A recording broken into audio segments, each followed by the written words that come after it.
السلام علیکم، آج کی کلاس میں خوش آمدید۔ کیسے ہیں آپ سب؟ امید ہے کہ خیریت سے ہوں گے۔ اللهم صل على سيدنا ومولانا محمد وعلى آله وأصحابه وبارك وسلم. رب يسر ولا تعسر وتمم بالخير، وبك نستعين يا فتاح. رب اشرح لي صدري ويسر لي أمري واحلل عقدة من لساني يفقه قولي. رب زدني علما. آمین۔ اس سے پہلے آیات میں اللہ تعالیٰ نے مسلمانوں کو لفظ راعینہ کہنے سے منع کیا۔ ہوا اس طرح کہ بعض یہودیوں نے ایک شرارت ایجاد کی کہ نبی صلی اللہ علیہ وسلم کے مجلس میں آ کر لفظ راعینہ سے آپ صلی اللہ علیہ وسلم کو خطاب کرتے۔ لفظ راعینہ کا معنی عبرانی زبان میں ایک بد دعا کی ہیں اور وہ اسی نیت سے کہتے تھے، مگر عربی زبان میں اس کے معنی ہے ہماری مصلحت کی رعایت کیجیے۔ بعض مسلمان بھی ان کو دیکھا دیکھی اسی کلمہ سے نبی صلی اللہ علیہ وسلم کو خطاب کرنے لگے۔ تو ان جو شریر یہودی تھے ان کو یہ گنجائش ملی کہ آپس میں بیٹھ کے ہنستے اور کہتے، اب تک تو ہم نبی صلی اللہ علیہ وسلم کو خفیہ طور پر برا بھلا کہتے تھے، اب ہم نے اعلانیہ برا بھلا کہنے کی تدبیر ہمارے ہاتھ آ گئی ہے اور مسلمان بھی اس میں ہمارے ساتھ شریک ہیں۔ تو اللہ تعالیٰ نے مسلمانوں کو لفظ راعینہ کہنے سے منع کیا اور فرمایا کہ تم جب نبی صلی اللہ علیہ وسلم کو خطاب کرو تو انظرنا کہہ دو، اور انظرنا کے معنی وہی ہیں جو راعینہ کی معنی ہیں۔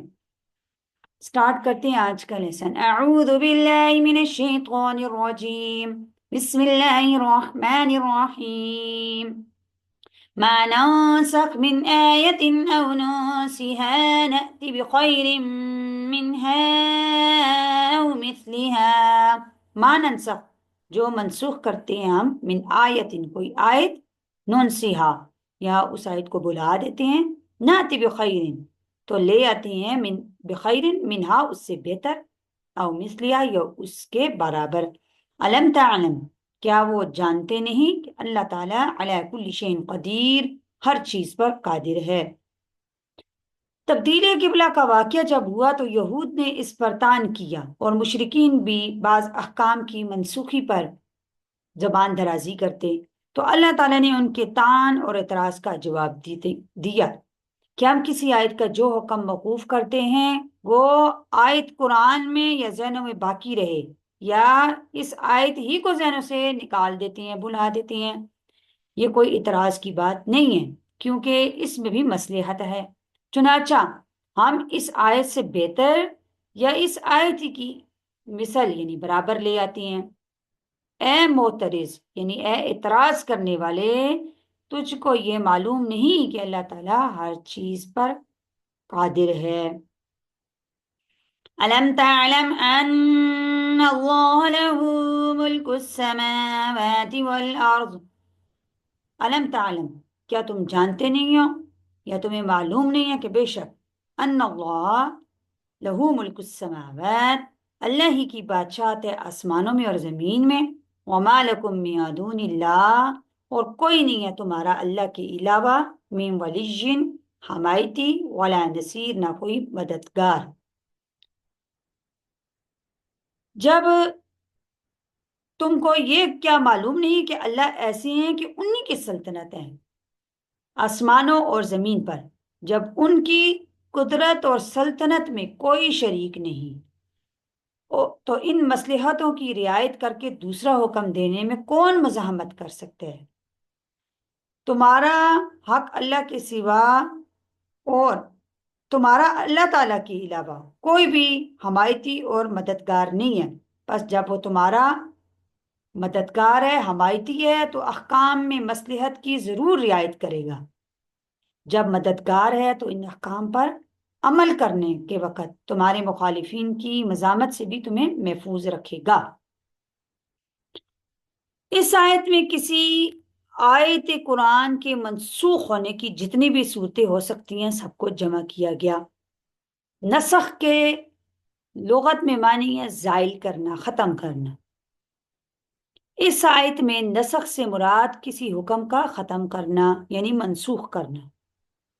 دنیا کی حکومتوں اور اداروں میں کسی حکم کو منسوخ کر کے دوسرا حکم جاری کر دینا مشہور ہے، لیکن انسانوں کے احکام میں نسخ یعنی جو منسوخ کیا جاتا ہے حکم کبھی اس لیے ہوتا ہے کہ پہلے کسی غلط فہمی سے ایک حکم جاری کر دیا، بعد میں حقیقت معلوم ہوئی تو حکم کو بدل دیا، اور نمبر 2، کبھی تو اس لیے ہوتا ہے کہ جس وقت یہ حکم جاری کیا گیا تھا اس وقت کے حالات کے مناسب تھا، آگے آنے والے واقعات اور حالات کا اندازہ نہیں تھا، جب حالات بدلے تو حکم بھی بدلنا پڑا۔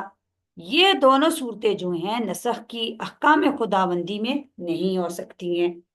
اور تیسری ایک صورت یہ بھی ہے کہ حکم دینے والے کو پہلے سے ہی یہ معلوم تھا کہ حالات بدلیں گے، اس وقت یہ حکم مناسب نہیں ہوگا، دوسرا حکم دینا ہوگا، تو یہ جانتے ہوئے اس وقت ایک حکم دے دیا، جب حالات بدلے تو حکم کو بھی بدل دیا۔ یہ جو تیسری صورت ہے یہ اللہ تعالیٰ کے ساتھ خاص ہے، اور اللہ تعالیٰ کی جتنی بھی نازل کردہ کتابیں ہیں اور جتنی بھی انبیاء شریعتیں لے کے آئی ہیں، ہر آنے والی نبوت اور ہر نازل ہونے والی جو کتاب ہے اس میں جو پچھلے احکام تھے ان کو منسوخ کیا گیا، نئے جو احکام تھے وہ جاری کیے گئے۔ اور اسی طرح ایک جو نبوت ہوتی ہے، ایک جو شریعت ہوتی ہے، اس میں بھی ایسا ہوتا ہے کہ کچھ عرصے تک ایک حکم جاری رہا، اس پر عمل ہوتا رہا، لیکن بعد میں اس حکم کو منسوخ کر کے دوسرا حکم نافذ کیا گیا۔ البتہ یہاں پہ کچھ جاہل یہودیوں نے اپنی جہالت سے احکام الہیہ کے نسخ کو دنیاوی احکام کے نسخ کی پہلی دونوں صورتوں پر قیاس کر کے نبی صلی اللہ علیہ وسلم پر زبان درازی کی تان کیا، تو ان کے جو اعتراض تھا، جو ان کی زبان درازی تھی، اس کے بدلے میں اللہ تعالیٰ نے قرآن کی یہ آیات نازل کی۔ ام تريدون ان تسألوا رسولكم كما سئل موسى من قبل ام تريدون، کیا تم مسلمان بھی یہ چاہتے ہو، ان تسألوا کہ تم سوال کرو، رسولکم اپنے رسول سے، کما سئل جیسے کہ سوال کیے گئے، من موسیٰ علیہ السلام سے، من قبل اس سے پہلے۔ ومن يتبدل الكفر بالإيمان فقد ضل سواء السبيل۔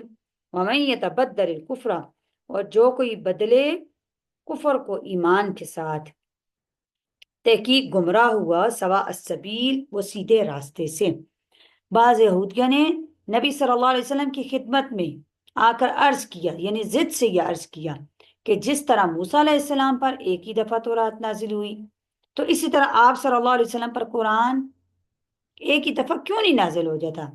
تو اس پر اللہ تعالیٰ کا ارشاد ہوتا ہے کہ ہاں، کیا تم یہ چاہتے ہو کہ اپنے رسول وقت سے بے جا درخواستیں کرو، جیسا کہ اس سے پہلے تمہارے بزرگوں کی طرف سے حضرت موسیٰ علیہ السلام سے ایسی ایسی درخواستیں کی جا چکی ہیں۔ مثلاً اللہ تعالیٰ کو اعلانیہ دیکھنے کی درخواست کی تھی انہوں نے کہ ہم اللہ تعالیٰ کو تب تک موسیٰ علیہ السلام پر ایمان نہیں لائیں گے جب تک ہم اللہ کو سامنے نہ دیکھ لیں، اور ایسی درخواستیں جن سے صرف رسول پر اعتراض کرنا ہے، مزاحمت کرنا مقصد ہے، ایمان لانے کا پھر بھی کوئی ارادہ نہ ہو، تو یہ تو کفر کی باتیں ہیں۔ جو شخص ایمان لانے کے بجائے کفر کی باتیں اختیار کرے گا، بے شک وہ سیدھی راہ سے دور جا پڑا یا گمراہ ہو گیا۔ امید ہے کہ آج کا لیسن آپ کو سمجھ آ چکا ہوگا۔ اللہ تعالیٰ سے دعا ہے کہ اللہ تعالیٰ ہمیں قرآن کو سمجھنے، اس پر عمل کرنے کی توفیق عطا فرمائے۔ اللہ تعالیٰ آپ کو ایمان کی بہترین حالت میں صحت اور عافیت کے ساتھ ہمیشہ خوش رکھے۔ اپنا بہت سا خیال رکھے گا۔ اپنے سسٹر کو اجازت دیجیے۔ نیکسٹ ویڈیو تک کے لیے اللہ حافظ، فی امان اللہ۔